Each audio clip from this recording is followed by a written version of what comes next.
you look at I did some research the other day. The Maple Leafs have the 23rd ranked most goals scored in the league. That's not what we're used to. They're not crushing it offensively in Toronto. Like they would outscore a lot of their problems in years past, and now like last game is a great example where you find yourself in a game where not much going on, but you still find a way to win because you trust in everything that you're doing. That you're not giving up that next goal that could be crippling.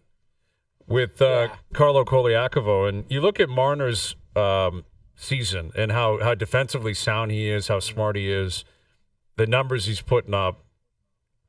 Like he is, I don't think there was any question that he'd find a way to work with Berube, and Berube made it pretty clear almost immediately he wants to work with Marner. Like there was so much noise around Marner and his future, and Berube almost immediately said, I think he probably spoke that to Tree Living. Like, don't even think about moving on this guy. Let me have a chance to coach him for a year.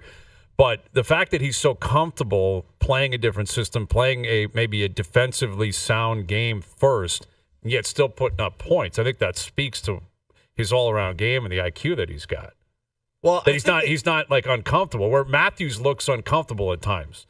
If that makes sense. Like, he doesn't look as explosive offensively, like he's trying to buy in to a system where Marner, I think, is just capable of basically playing any system you want him to. When we talk about Marner, we always talk about his skill set, but Mitch Marner is a pretty damn smart hockey player and probably one of the elite, hockey IQs in the National Hockey League. Absolutely.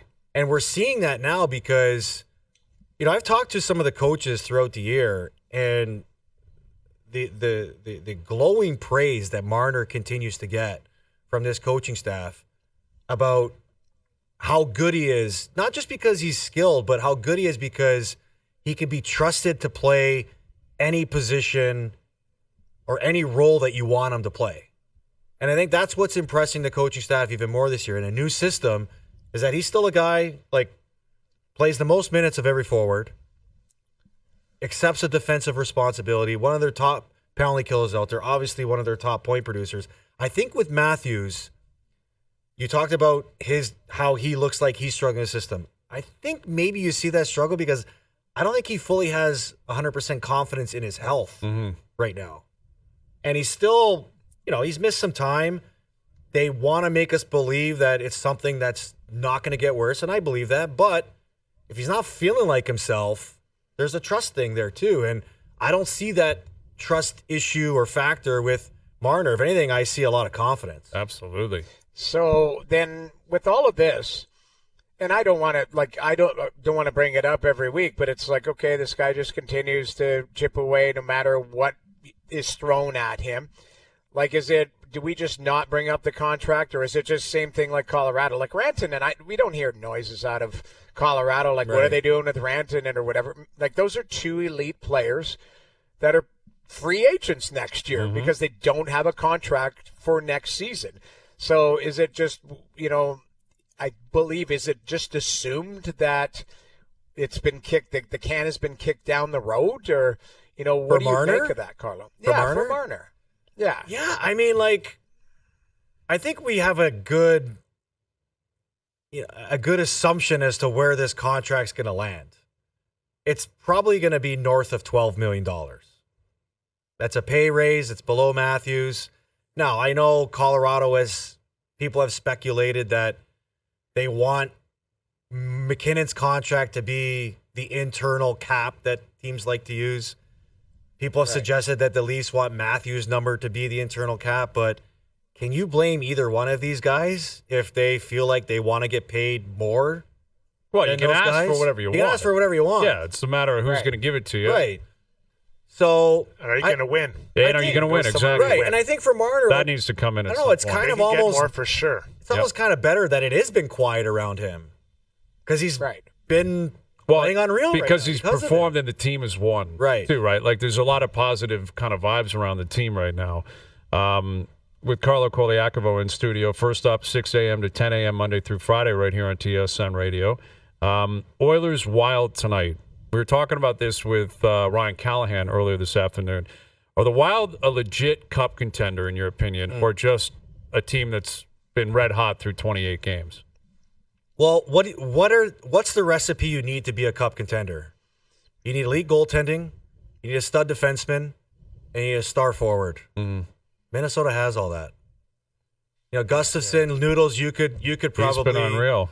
So he's been one of the best. And right now. Fleury comes in and gives them spot starts. That Brock Faber kid's a stud on defense. Now they just brought in another young guy. Juracek. Yeah. And Kaprizov is playing like a Hart Trophy guy. So I think, they're a surprise team for me. I didn't think they'd be this good, especially they're operating with $14 million less on the cap than anybody else. Yeah. Because of their cap. Because of Suter and Parise violence. Right. Winnipeg started 15-1. Minnesota's caught them. Yeah. Minnesota's ahead of them. And Winnipeg was 15-1. Maybe Struddy can touch on this too, because we're talking about Edmonton. Edmonton had another slow start again this year. You looked at the standings lately? Yeah, they're right in the mix. They're only 4 points back of the division lead. Yeah. How are we feeling out there, Strud? You think they're going to win the Pacific or what? Well, I don't know if they're going to win the Pacific, and history suggests this team doesn't do anything the easy way. This team being the winners, right? Like, they've never won the first place. They're always kind of starting on the road. And even their series, they kind of start and get back from, they have to crawl back from behind. So I don't think they are going to. They're playing like a team that knows it's a long season, and they're managing, made their effort, even the physicality. Connor and Leon aren't hitting like we've seen them hit in previous years. So I think that they're managing it. They understand the road, and they're going to keep going at it. One comment I'll make, and I'll kind of chime off of you there, Carlo. I think that the reason I can't have Minnie as a cup contender is the reason you mentioned. $14 million. That's 2 or 3 really good players that other teams have. So you get deep in the playoffs, other teams have that. And I know they have some good young players that are cheaper, but I would just think that eventually the other top teams have that. With the Wild doesn't. It's a great story. A lot of money, Well, a lot of cash on the sidelines. I just had one question too. How did you pronounce? Is it Kaprizov or what did you say? Kaprizov? Kaprizov. Is it Kaprizov or Kaprizov? Now you got me thinking like. Are you talking about tomato or tomato? You're like Kaprizov. I'm like, who the hell is Kaprizov? Kaprizov. Kirill Kaprizov. Carol Kaprizov. Carol Kaprizov. Grapes is on with us. Honestly, I will say this though: if you're voting for the Hart today, he might be. He's the favorite on FanDuel right now, Noodles. Right? Like he's the favorite. So you're right. Struddy, you make an unbelievable point because depth is always challenged deep into the playoffs, and you need guys in your third and fourth line that probably make more than the league average or the league minimum. But the D, the goalie, and the forward, like they've got a Vezina finalist and a Hart finalist right now on their team. If you're picking the awards today. Yeah. The Toronto Maple Leafs may be taking a new approach to salary management, which could directly impact Mitch Marner's contract negotiations. During Kyle Dubas' tenure as general manager, the team didn't hesitate to spend heavily, and this trend began with a 6-year extension signed by Marner in 2019. At the time, Marner's $10.9 million annual cap hit set the market for superstar wingers, surpassing comparable players like Mikko Rantanen of the Colorado Avalanche, who signed a 6-year deal with a $9.25 million annual cap hit. Now, however, times seem to be changing. TSN's Pierre Lebrun recently reported that the Maple Leafs have implemented an internal salary cap, aiming to ensure no player earns more than captain Austin Matthews, who signed a 4-year extension worth $13.25 million per season in August 2023.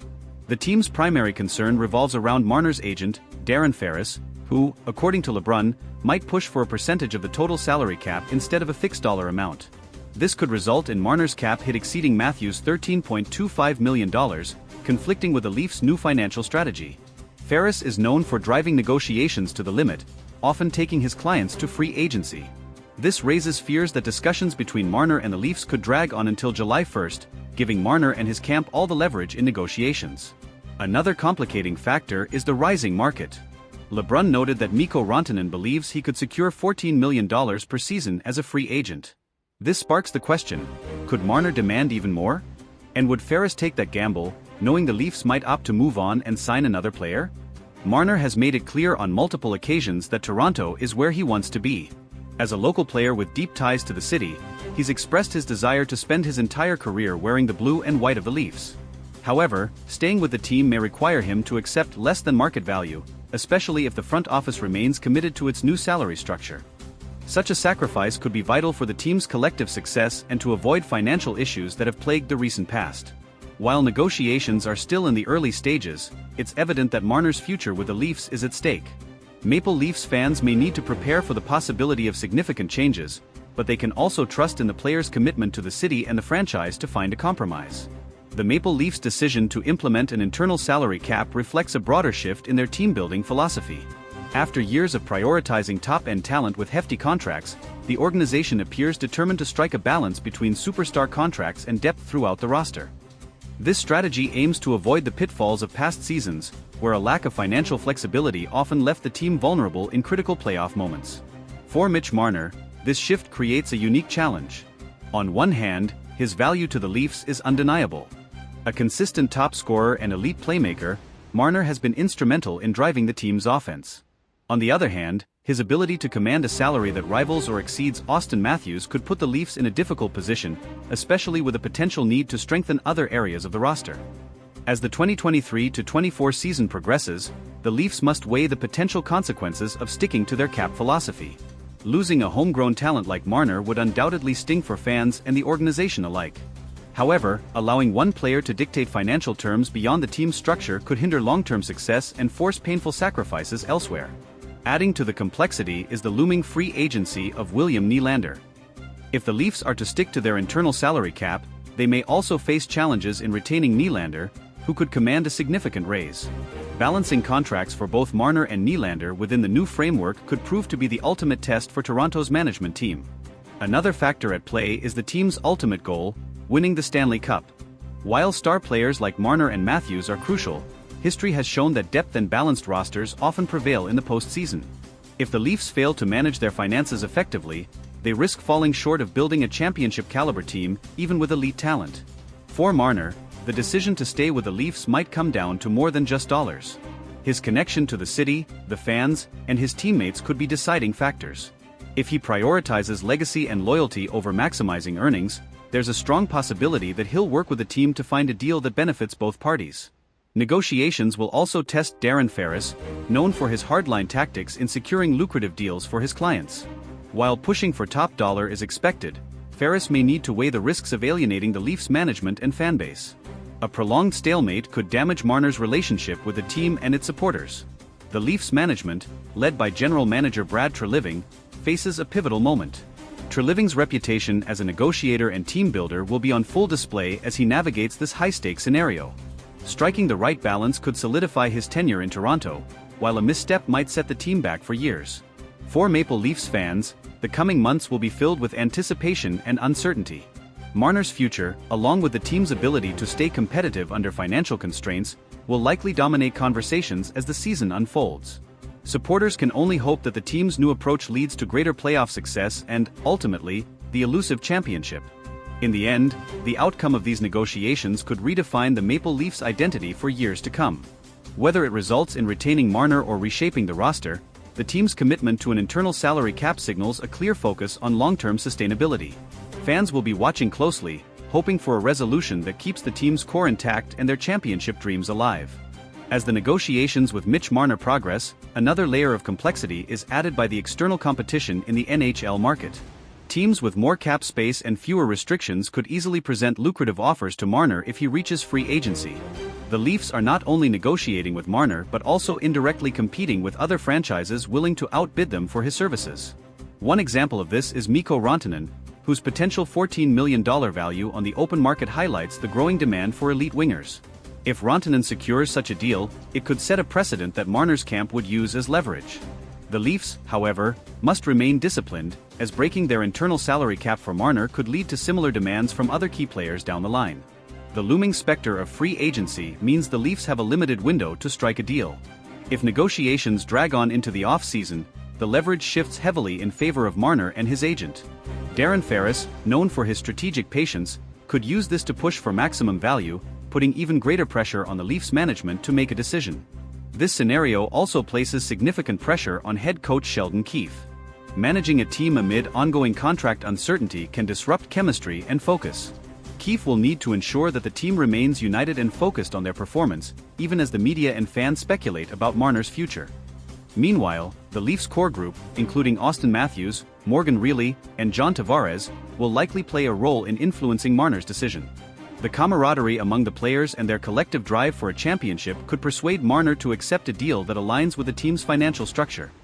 On the flip side, the Leafs could explore contingency plans if a deal with Marner doesn't materialize. Trading Marner would be a bold move, but it could bring significant assets in return, potentially bolstering the team in areas like defense or secondary scoring. This option, while unpopular with fans, might be necessary to maintain roster balance. The timing of these decisions is also critical. With the trade deadline months away, the Leafs must assess whether keeping Marner without an extension risks losing him for nothing in free agency. A preemptive trade could avoid this scenario, but it would also signal a significant shift in the team's short-term goals. Fan sentiment will undoubtedly influence the team's approach. Marner is not just an exceptional player, he's a fan favorite and a symbol of homegrown talent succeeding in Toronto. Losing him could lead to backlash, especially if the team struggles in the aftermath of his departure. The broader NHL landscape also plays a role. As other teams navigate their own salary cap challenges, the Leafs can learn from their successes and failures. Organizations like the Tampa Bay Lightning and Vegas Golden Knights have shown the value of balancing star power with depth, offering a potential blueprint for Toronto's future.